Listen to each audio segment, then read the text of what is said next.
Hello, everybody. I'm here for another chapter of my story, POE and a Gateway in the Basement. Hope everybody's having a great July 4th weekend, though, by the way. And if you like this, what I'm reading, like, comment, share, subscribe. You know, I got third. I'm on the fourth story outline, and it's almost done. So I got a couple more stories I can read after this. All right, chapter 12. Brittany shouldn't be in that car.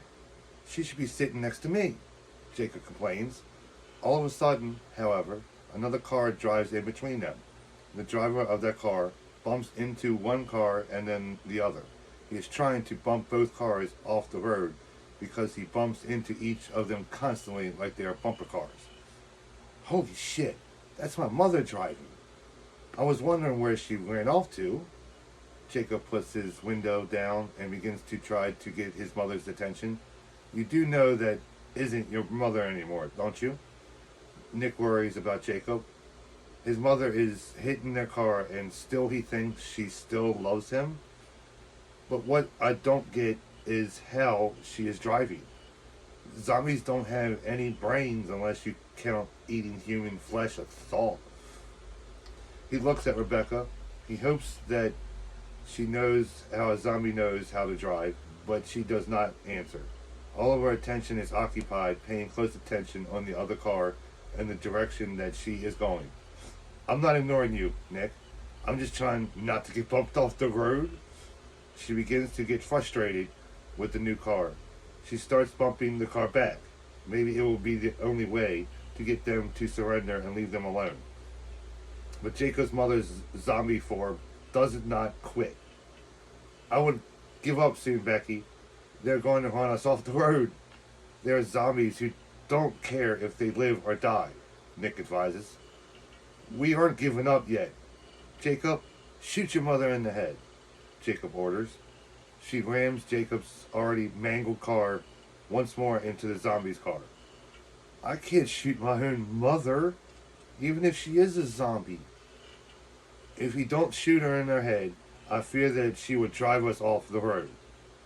If I must, Jacob pulls out one of his sidearms and aims it at his mother's head. But all of the fond memories he has shared with her comes crashing into his mind all at once. A tear begins to roll down his cheek as he knows the gun, knowing that there is no way that he can kill his mother, even if she is a zombie. I can.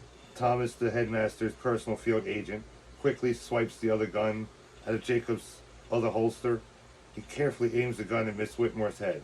It's a little bit more difficult than he originally anticipated. Rebecca is driving the car way too fast, and she is also hitting a lot of bumps, also including every time she bumps into the other car. It jerks the car.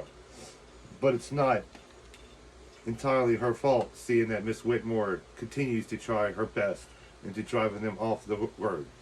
Keep it steady. I can't get a clear shot. I'm trying. Balthazar appears in the back seat of the middle car. He has a sinister smile on his face. He orders something to Miss Whitmore. She stops hitting Rebecca's car and begins ramming Brett's car harder than she has hit Rebecca's car. Balthazar is trying to separate our car and Brett's car. Look up ahead, Nick advises.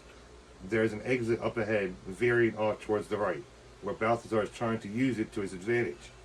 He's going to split us apart. Jacob sounds worried. Not if I can help it. Rebecca crashes into Balthazar's car and does not back off of it. The exit is right up ahead, and their car is still on the main highway.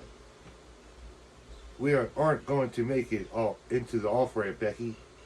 You're right. She quickly brings her car completely onto the main highway before she hits the barrier that splits the off-ramp and the highway apart. The car spins out of control for a few moments, does a 360, and ends up exactly where it started, in the same direction, puttering down the road. Shit! We're never going to catch up with them now. Jacob is not too thrilled about leaving Brittany. even if it's for a little while. It doesn't matter because she is with good company, and we do know where they are going. Rebecca settles Jacob down, for a little while anyways. Where did Jacob go? Brittany looks out the rear window. Rebecca must have not been able to make the off-ramp. In her defense, Balthazar was ramming her car pretty hard. Brett explains. He can't really pay much attention to Brittany, though, because most of his attention now is trying to keep his car on the road, seeing that Balthazar is relentless on trying to ram him off the road now. So what the hell are we going to do? If you haven't noticed that he is now trying to take us out? Brittany's voice sounds fearful. She knows that Brett is a good field agent, but when a very smart master demon is trying to ram him off the road, she wonders about his driving skills. Calm yourself, Brittany. I have an idea, and if you want to achieve it, you have to be calm. The headmaster speaks. I'm glad to hear that. Brett is having difficulty keeping the car on the road still. Balthazar's attack does not seem that it's going to end until they are off the road. What do you want me to do? I'm not a field agent. Brittany now sounds concerned as well as fearful. You're the only person in this car that is carrying something which has firing capabilities.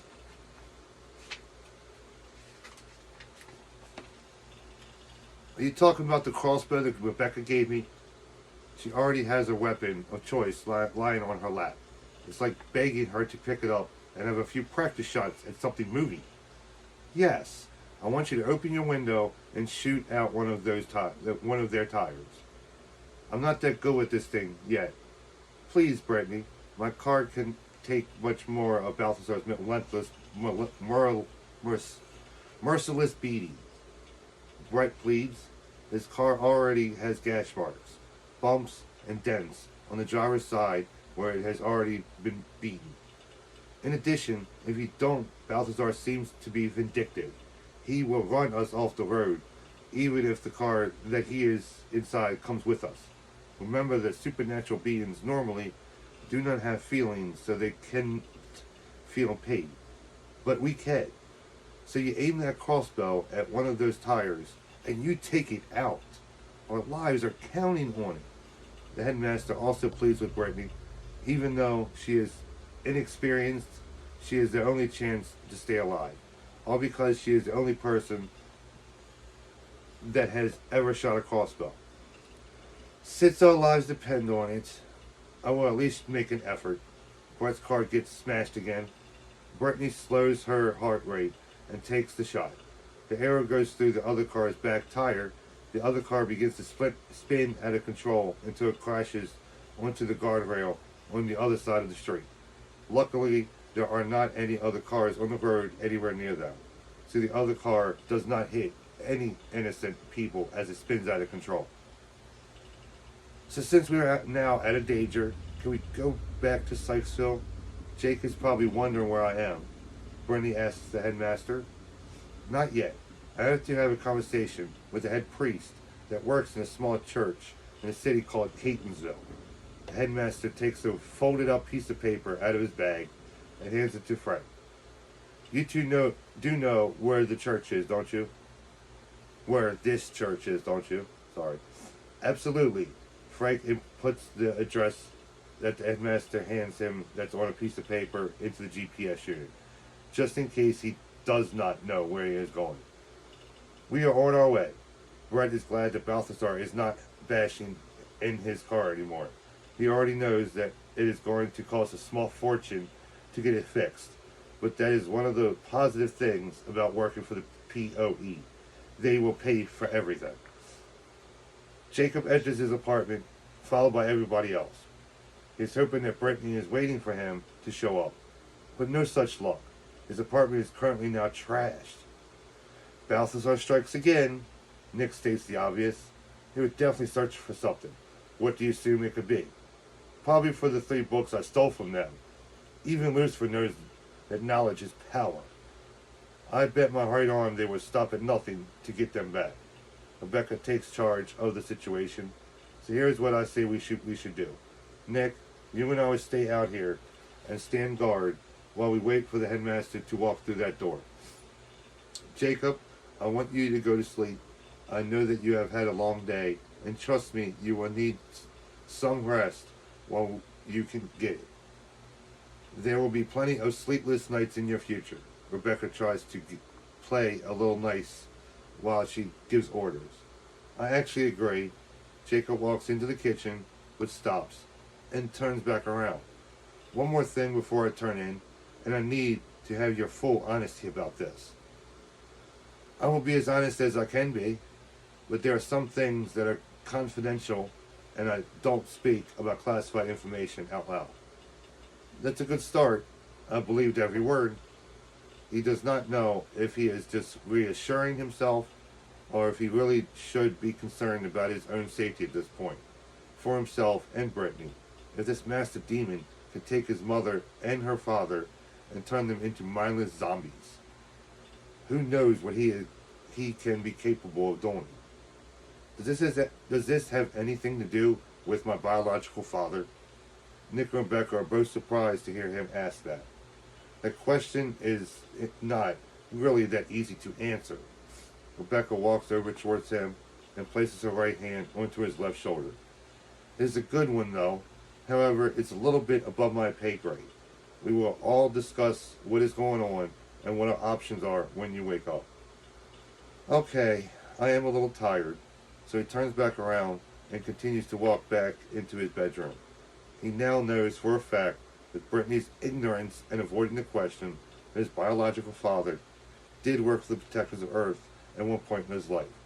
Maybe that was his secret all those years ago.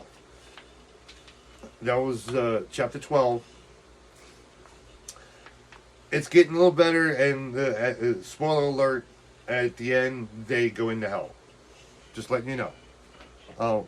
So like, comment, share, subscribe, do your thing, help me out. Much appreciated. Have a good night, y'all.